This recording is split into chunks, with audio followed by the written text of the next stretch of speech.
Hello, everyone. My name is Angel Chu, and I'm a table chief of table 2. So first of all, I'm gonna share my scoring and begin our today's presentation.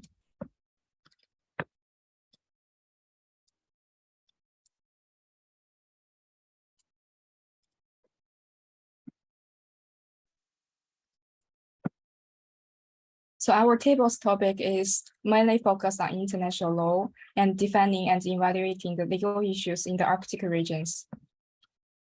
And this is our table members. And thanks for sub-table chiefs Zaki, Evan, and Lan for supporting our tables from the very beginning and until today's main conference. So, and also for our group members, we have they have rich background of knowledges and also countries. So we have members from South Korea, India, and also for me, I come from People's Republic of China. So here's our table members pictures, and a very thanks for you all to the hard work from June, the advanced conference and today's panel forum. So these are our guidelines for today's presentation. First, I'm gonna begin with introductions. So our tables divided the group members into five parts. First one is national security, and as well as indigenous people, so living animals, melting ice with environmental issues, and also last but not least is shipping rules questions. Now let's begin with first part, introduction. So when we talk about Arctic regions issues, what kind of things have in your mind? It is polar bears, penguins, and all as well as the melting ice in the Arctic regions. And indigenous people also become a serious questions. Now they're seeking their living rights over the Arctic region. And also for the shipping rules problems and all the problems and issues they are taking for the international corporations in a more big scale to ask for other countries' help. So I hope through today's our group's presentations, you can get a brief image and map and mind about Arctic regions issues they are happening and over in there. So now I will hand over my mic to Isamu. Okay, thank you. Now we will briefly explain the path we took as a table. First, we held several study sessions where we watched videos and scanned through reports and articles about the issues occurring in the Arctic and to identify the issues occurring in the Arctic. Then we had a small discussion on what we all think about the issues and discussed on which issues to focus on. After deciding which issues to focus on, we separated the table into 5 groups, depending on which issue the table members are interested in. And in each group conducted a further research on the chosen issue. After the research, we had a session where all the groups presented their findings on the issue they focused on. And by taking into account the feedback which each group have received after the presentation, we have started writing the policy proposal and finally put it all together to produce the final version of the document. Now, I will hand over the virtual mic to Hiyori. Okay, so the first, let me start our part, national security. And we are thinking that here are 2 issues regarding to the Arctic security. One is a few countries relate themselves to the issues despite its global-wide significance from a perspective of national security. And one is deficiency of legal and political structure which guarantees the security order of the area. And let me explain one by one. And let me explain the first point that a few countries relate themselves to the issue. Actually, in the Arctic, there are 2 axes of collision extended. And one is NATO versus Russia, and one is China versus the US. And if the collision between the NATO and Russia will be extended in the Arctic, that will greatly affect the European countries' security. And if the collision between China and the US will be extended in the Arctic that will greatly affect the Asian Pacific countries. And that means that shows like the Arctic plays a really significant role in the security of all over the world. However, currently only adjacent nations are dealing with the security of the area, and that is really problematic. And let me focus on this next point, deficiency of legal and political structure. And as I mentioned in the previously, there are really big two axes of collisions, and however, only adjacent nations are dealing with this, and namely only the members of the Arctic councils. However, unfortunately, due to the invasion of Ukraine, even the Arctic Council doesn't work well, and so that's why that means like we cannot like flexibly deal with this problem currently. And next slide, please. So in order to solve those issues, we made two policy proposals. And one is to establish a framework for Arctic security, including non-adjacent nations with the area. Another one is to take an initiative for Japanese government to take an initiative to make an agreement to prevent arbitrary invasion into the Arctic. So since time is limited, I want to show you the benefits for Japan by taking the policy and taking an initiative to solve the issue. And there are two benefits for Japan. One is that will raise the diplomatic reputation of Japan.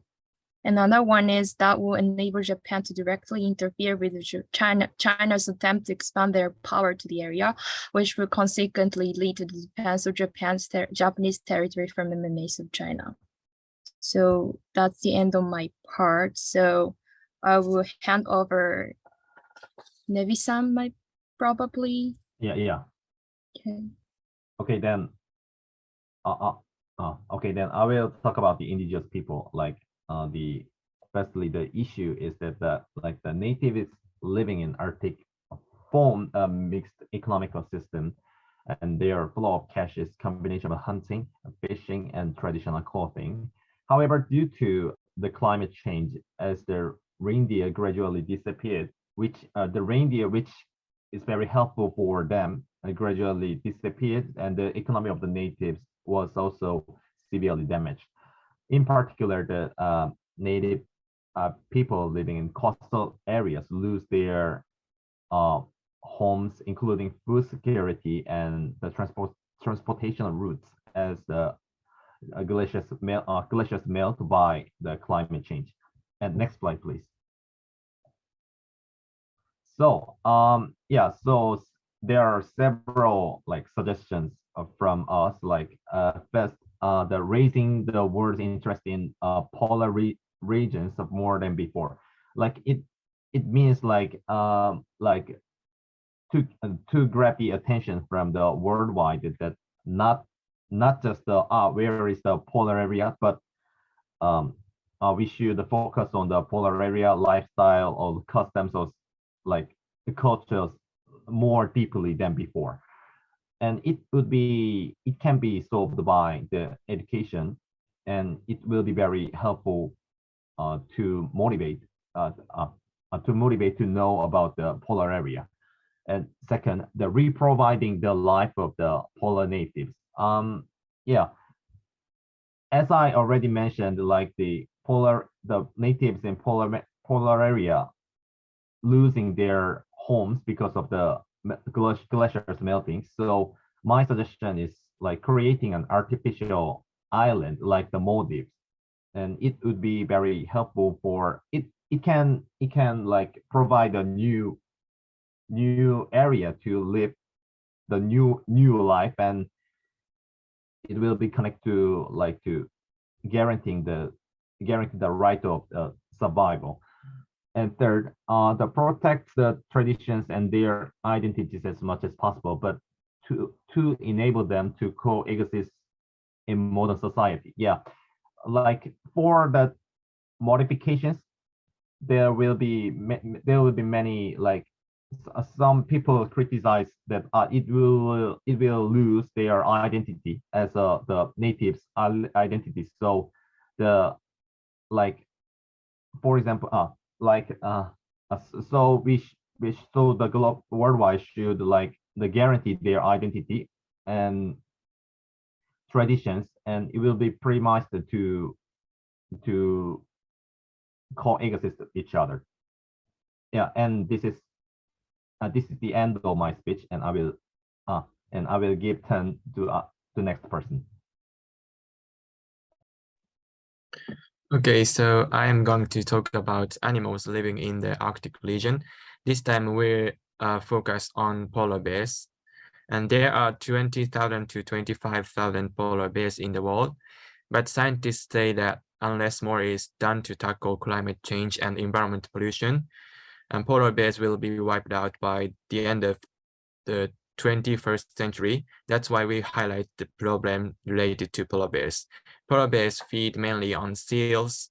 They use fat for several ways to survive in the frigid environment. And now PUPs have a big negative effect on them.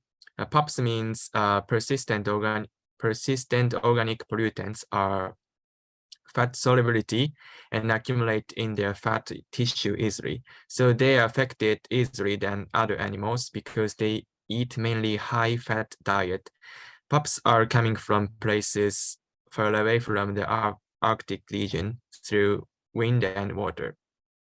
Next slide, please. And the Stockholm Convention is a global treaty to protect human and environment from pups. In this convention, governments should take measures to eliminate and reduce the release of pups into natural environment. Over 152 countries, including Japan, ratified the convention on 17 May 2004.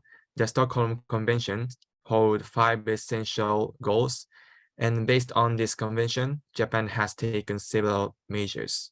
Next, please. And this response to these measures, we will propose policy proposals below. First, current situation in the Arctic region should be informed in an educational institution. If people don't recognize that animals of Arctic region, including polar bears, are in a critical situation, they don't take that situation seriously and take measures for this. Second, cooperate more with other countries to take some measures to protect the environment.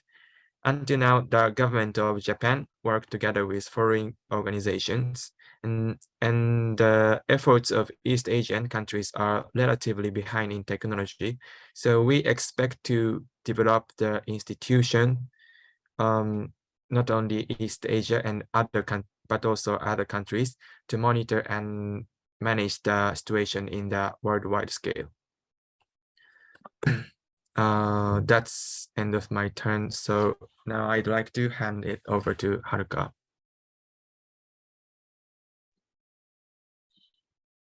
We would like to introduce the problem of melting ice. Since the early 1900s, due to human activity, many glaciers have been melting at a rapid rate. In fact, the Arctic glaciers are melting at the rate of almost 13% per decade, and over the past 30 years, the oldest and thickest ice in the Arctic has declined by a stunning 95%. They are causing rise in the sea level, more frequent coastal storms, rise in air temperature worldwide, food shortages, and loss of wildlife. Next, please. So our solution to this issue, we have been thinking of the solution of this issue, and we would like to propose from taking into account the existing agreements and policies. And by analyzing them, we came up with the solution that we should implement an international agreement on implementing carbon border taxes on all countries which agree on the pact.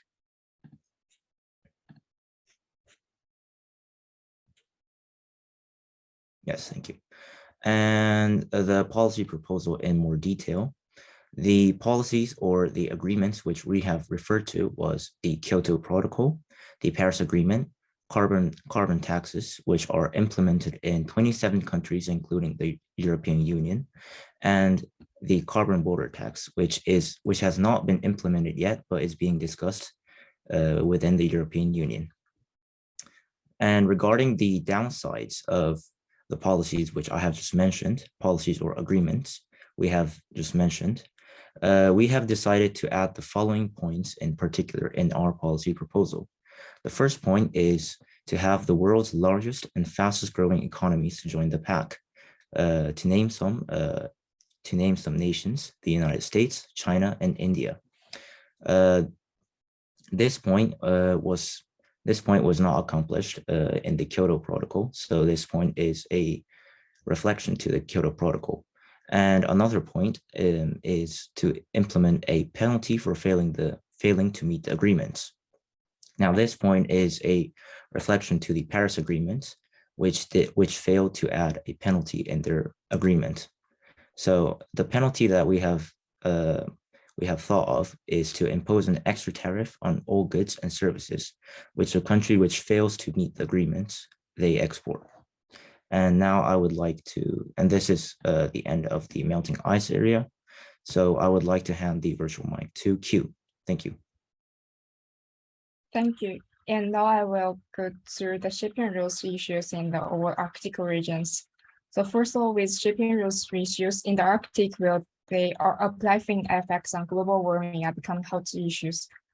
With the sea ice decreasing, making the use of the Arctic Ocean as a shipping routes become necessary. So in our table, we are mainly focused on the following issues, which are the economy of the Arctic shipping routes, which mainly focus on the cost performance of NSR. NSR means no certain routes in the Arctic routes, and also for the environmental changes in the Arctic regions. And next, we are mainly focused on the international law, and if the new system is expected for the UNCLOS as well as for the article are come up with in Arctic region. And next one is the fair use by ships over the Arctic regions.